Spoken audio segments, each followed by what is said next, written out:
మెదక్ జిల్లా నిజాంపేట మండల వ్యాప్తంగా గత కొన్ని రోజులుగా కురుస్తున్న భారీ వర్షాలకు మండల పరిధిలోని నందిగామ సమీపంలోని బ్రిడ్జ్ ధ్వంసమైంది. గ్రామంలో పర్యటించిన మంత్రి దామోదర రాజనరసింహ బ్రిడ్జిని పరిశీలించారు. మెదక్ జిల్లా వ్యాప్తంగా భారీ వర్షాలు కురవడం ఇదే మొదటిసారని మంత్రి అన్నారు. ఈ వర్షాలకి ముంపు గ్రామాల ప్రజలు అప్రమత్తంగా ఉండాలి అని సూచించారు. నందిగామలో వరద తాకిడికి బ్రిడ్జి పూర్తిగా దెబ్బతిందని, బ్రిడ్జి పనులను త్వరలో ప్రారంభిస్తామని ఆయన వెల్లడించారు.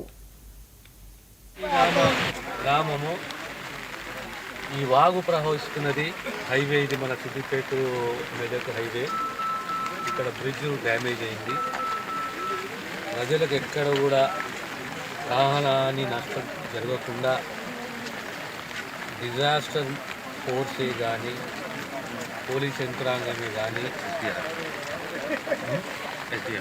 ఎస్డిఆర్ స్టేట్ డిజాస్టర్ ఫోర్స్ కానీ వీళ్ళందరూ కూడా ప్రతి మండలానికి tahsildar, deputy tahsildar, revenue department, police యంత్రాంగము, డిజాస్టర్ మేనేజ్మెంట్ టీము వీళ్ళందరూ కూడా డివైడ్ అయిపోయి ప్రతి మండలానికి కూడా ఒక ఫోర్స్ని ఏర్పాటు చేసి మొట్టమొదట ప్రాణహానికి జరగకుండా, నష్టం వాటిల్లకుండా అతను ఒకసారి అంటే ఎప్పుడు మనం కనీ వినేది ఎరగని రీతిలో ఈ ప్రాంతంలో మెదకు, రామాయణపేట, నిజాంపేట ప్రాంతంలో భారీ వర్షాలు.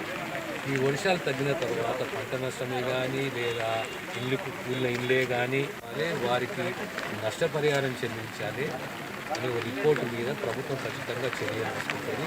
ఒక్క మాత్రం ప్రజలతో విజ్ఞప్తి, మీరు బయటికి రాకండి. ఎక్కడైనా ఏమున్నా, ఏ అపాయం ఉన్నా, ఎక్కడ మీకు నష్టం జరుగుతున్న యంత్రాంగానికి, జిల్లా యంత్రాంగానికి, కలెక్టరేట్కే కానీ లేదా ఎస్పీ ఆఫీస్కి కానీ తెలియవలసిందిగా మీ అందరితో విజ్ఞప్తి చేస్తాం.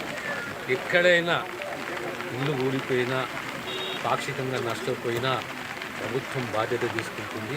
ప్రతి ఒక్క కుటుంబానికి ఇందిరమ్మ ఇల్లు మంజూరు చేస్తుంది. అదే రకంగా పంట నష్టం జరిగిన దాన్ని కూడా పరిహారం ఇచ్చే దిశగా ముఖ్యమంత్రి గారు ఎప్పటికప్పుడు రివ్యూ చేస్తారు.